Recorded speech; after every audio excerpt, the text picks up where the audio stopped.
Assalamualaikum warahmatullahi wabarakatuh. Kami dari kelompok 5 Institut Kesehatan Al-Fatihah akan menjelaskan mengenai memahami dan menjelaskan pemanfaatan mikroorganisme sebagai indikator uji.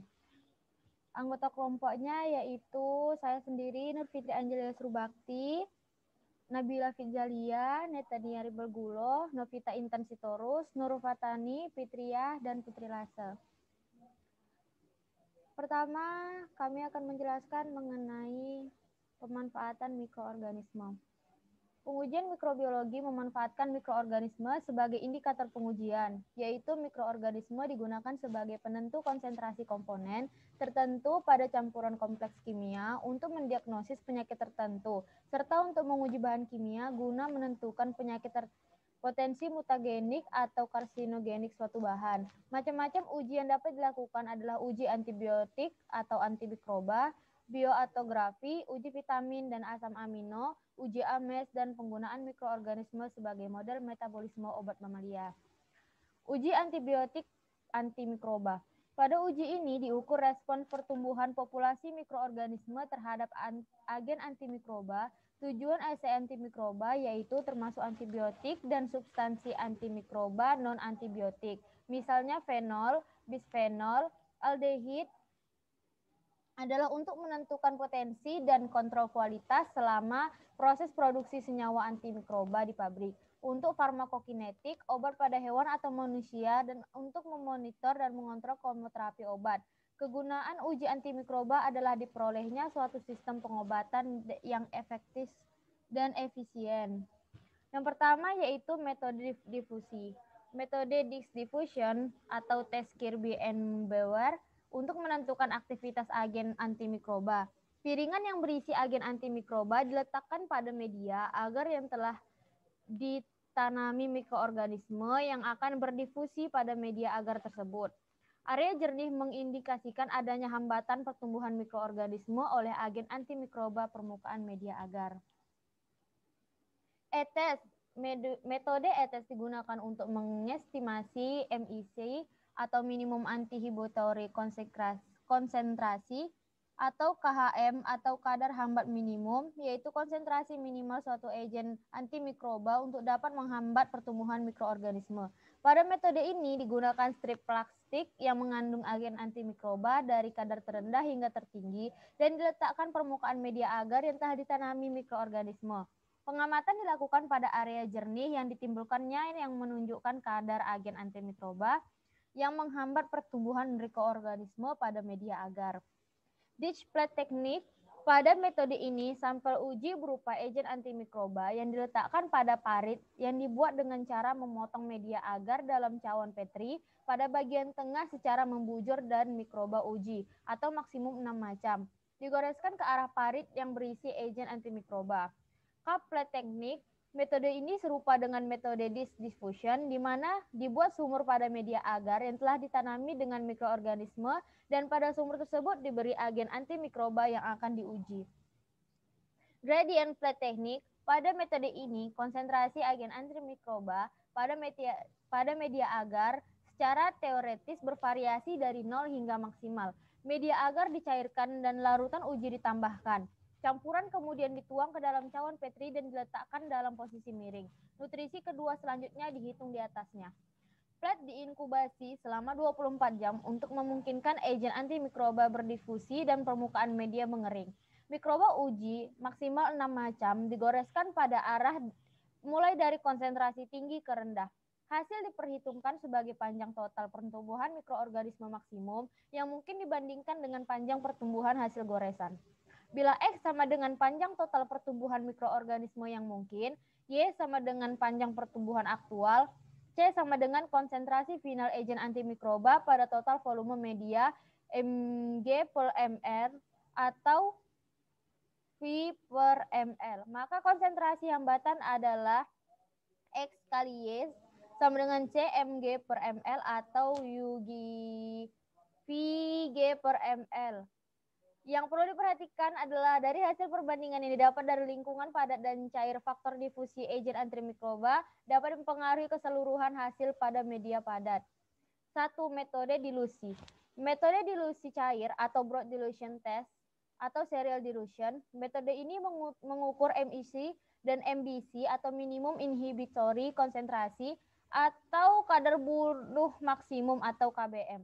Cara yang dilakukan adalah dengan membuat seri pengenceran agen antimikroba pada medium cair yang ditambahkan dengan mikroba uji. Larutan uji agen antimikroba pada kadar terkecil yang terlihat jernih tanpa adanya pertumbuhan mikroba uji ditetapkan sebagai KHM tersebut. Selanjutnya dikultur ulang pada media cair tanpa penambahan mikroba uji ataupun agen antimikroba dan diinkubasi selama 18-24 jam.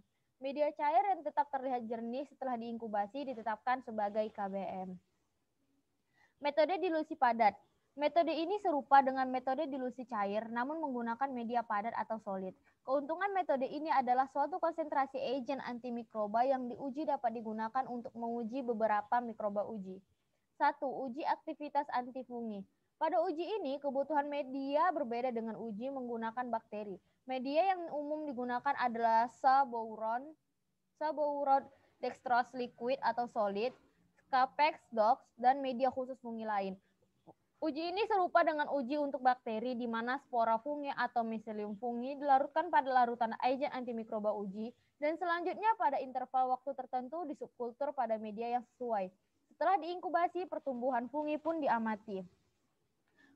Uji aktivitas antivirus. Uji aktivitas antivirus menggunakan kultur jaringan maupun inokulasi telur berembio campuran di antara suspensi virus dan larutan agen antimikroba uji yang dibuat dalam seri pengenceran. Seri pengenceran ini dibuat pada serum yang telah diinaktivasi, misalnya serum kuda, dan diinokulasikan pada kultur sel atau telur berembio. Sebagai kontrol digunakan larutan tanpa virus, karena obat juga dapat toksis pada kultur jaringan atau telur, maka toksisitasnya harus diuji. Seri pengenceran obat dicampurkan dengan serum yang diantikvasi dan dinokulasi ke dalam sel jaringan atau telur berembio. Pengamatan dilakukan setiap hari terhadap ada atau tidaknya kerusakan sel atau jaringan. Selain menggunakan kultur sel atau telur, uji aktivitas antivirus juga dapat dilakukan pada hewan percobaan. Contohnya pada pengujian virus hepatitis B atau HBV yang tidak dapat ditumbuhkan pada kultur sel apapun telur berembio.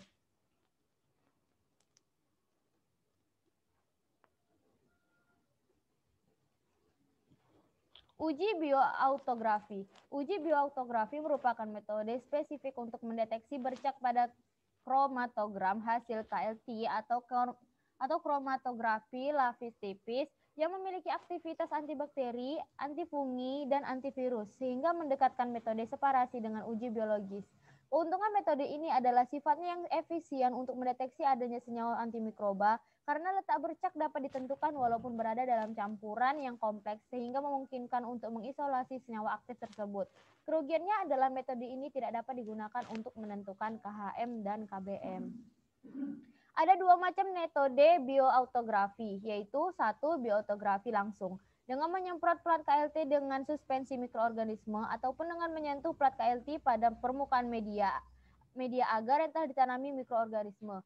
Selain inkubasi pada waktu tertentu, letak senyawa aktif tampak sebagai area jernih dengan latar belakang keruh. Yang kedua, bioautografi overlay. Dengan menuangkan media agar yang telah dicampur dengan mikroorganisme di atas permukaan plat KLT, media ditunggu hingga padat kemudian diinkubasi. Area hambatan dilihat dengan penyemprotan menggunakan tetrazolium klorida. Senyawa yang aktif sebagai antimikroba akan tampak sebagai area jernih dengan latar belakang ungu. Uji vitamin dan asam amino. 1. Uji ini merupakan kebalikan dari uji antimikroba atau uji antibiotik yang didasarkan pada penghambatan pertumbuhan mikroorganisme. Assay vitamin dan asam amino justru didasarkan pada peningkatan pertumbuhan mikroorganisme. Pada uji ini diperlukan media kultur bernutrisi yang sesuai untuk mikroba uji, yaitu memiliki semua faktor pertumbuhan kecuali faktor yang akan diujikan. Kurva kalibrasi dari konsentrasi substansi uji terhadap beberapa parameter pertumbuhan mikroorganisme seperti berat sel kering atau BSK dapat diplotkan sehingga konsentrasi faktor pertumbuhan dapat ditentukan. Contoh uji ini yaitu 1. Assay biotin, asam folat dan riboflavin oleh Lactobacillus casei. Yang kedua, assay kalsium patotenat dan asam nikotinat oleh Lactobacillus arabinosus. Yang ketiga, asaicyanocobalamin oleh Lactobacillus leishmanii. Yang keempat, asaiinositol oleh Saccharomyces uvarum. Yang terakhir adalah asaitiamin oleh Lactobacillus viridans.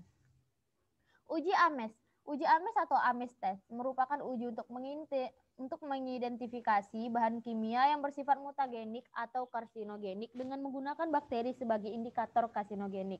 Uji ini didasarkan pada pengamatan bahwa paparan bakteri mutan terhadap substansi mutagenik dapat menyebabkan mutasi baru yang meniadakan efek mutasi asli berupa perubahan fenotip disebut back mutation atau reversion.